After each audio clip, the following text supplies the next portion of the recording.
Welcome to the Wealth Marketing Podcast, where we explore the latest trends, challenges, and opportunities shaping the financial industry today. In each episode, we bring you insightful conversations with industry leaders sharing practical, actionable strategies to help advisors deepen relationships and meet growth goals. I hope you enjoy. Hi, everyone, and welcome to the Wealth Marketing Podcast. So today we're going to talk about the thing that's on everybody's mind. It's our number one question that we are getting of all time, and that is how to get AI to recognize my firm as a top firm in my industry. When someone's asking AI, I need a wealth advisor in my area or with this area of expertise, they want to be the first ones that come up. We're going to talk about 4 aspects of AI visibility. The first is what has changed from SEO to AI visibility. Next, we're going to talk about the technical foundation of AI visibility. We're going to talk about the type of content AI values. And then lastly, where does AI get its information? What does AI consider a valuable resource? So first, what has changed? Think about the speed of adoption, right? So it's taken us maybe 10, 12, 15 years to acknowledge and accept SEO as a best practice in sales and marketing and growth. If you think about the availability of AI and when it was sort of made mainstream and how quickly we are all jumping on the AI bandwagon. AI already has billions of users. It's been just under a year. So think about the comparison there in terms of speed of adoption and how quickly we're all getting on the bandwagon. So that should set off some alarm bells in and of itself. So what has changed? We've gone from SEO to what we call now AEO, or answer engine optimization. It's also called generative engine optimization, or GEO. But for purposes of this podcast, we're just going to call it AI visibility. So what's changed? Before, we used to focus on keywords, right? And frequency of posting. So we would focus on posting blogs or content of multiple kinds and stuffing this content with keywords so that we would get ranked on the pages of Google and other search engines. And, you know, the landscape did change gradually over those years, where the search engines got smarter and smarter in terms of what they were looking for. The algorithms kept changing, but in general, the rules were fairly the same. There was a combination of content publishing and technical components on the back end that would allow your page to be ranked in a Google search. But now we have gone into AI visibility. The difference here is that the AI tools can look across an entire landscape of what it considers to be credible sources, not just your website. It can then synthesize that information and make a determination on who is authoritative and credible and who is not. AI is looking at the information the way that a human would, synthesizing all that information just really a lot faster, right? So what else has changed? So now we're focusing, instead of focusing on keywords, now we focus on authority in many different ways. So it's important that we have basic elements in our website that are done properly, right? One of the things that you'll hear a lot, one of the buzzwords, is a schema markup.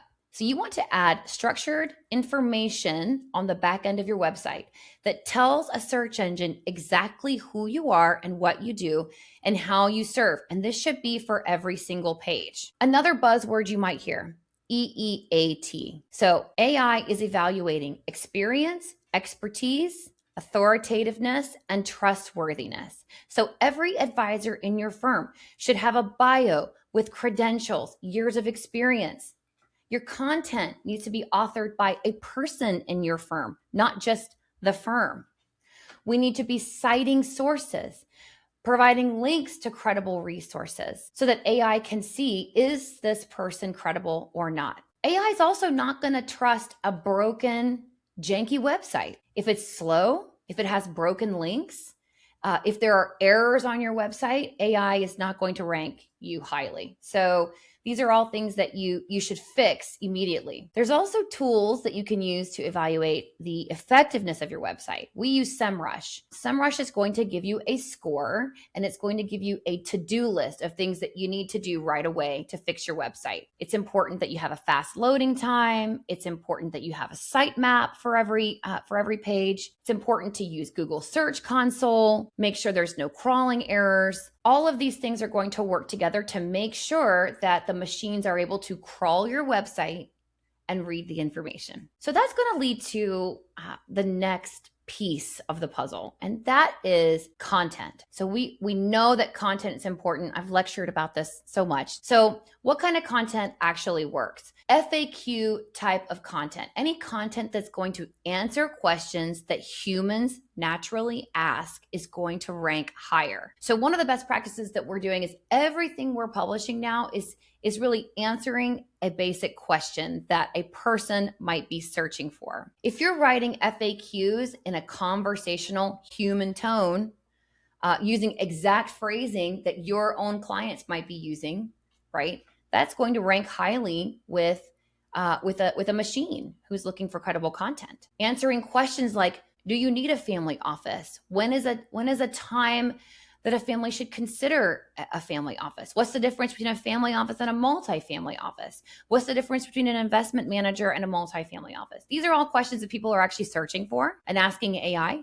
So if you are putting content on your website that is answering basic questions, it's going to rank very highly with AI crawlers. Lastly, where does AI get its recommendations? In other words, what resources does AI consider to be credible? I have some good news for all you LinkedIn users. LinkedIn is the #2 most cited resource by AI tools across the entire internet, second only to Reddit. What other resources would AI consider to be credible? It also considers top-tier, credible financial publications to be a good resource. So here's where we talk about public relations. Public relations is morphing into a best practice, not just for your prospects and families who are coming across your name when they're searching. It's not just a credibility builder with the families who are coming to your website, but it's also a credibility builder with the AI machines, because AI considers Forbes and Barron's and Wall Street Journal to be credible sources of information. So if your firm is constantly quoted in those publications, it's going to rank highly with AI. It's going to come up in those crawlers. And then there's also things like Wikipedia, Wealth Tender, Advisor Finder, NAPFA, the CFP boards, Find a CFP, all these things. These are kinds of low-hanging fruit that an advisor can pursue that will help them to rank with AI. So bottom line, what should you do next? Well, first thing always is identify your ideal client profile. Start to create content that is answering the most frequently asked questions that you're getting. Run a SEMrush audit on your website. Get yourself a to-do list, and then call me, because I'm going to help you fix all those things. Or just give me a call to ask me any questions. All right, guys, I hope this was helpful. In our next podcast discussion, I'm going to be talking with Kristen Twyford. Kristen is part of the Nines team. We're going to be discussing the Ease Makers community that she has started with this podcast. We're going to talk about how it's impacted her business. We're going to talk about how it's impacted Nines growth. So it's going to be a great conversation. It's one that you're not going to want to miss if you're even thinking about starting a podcast. So I hope that you'll tune in. In the meantime, if you have any questions, give me a call.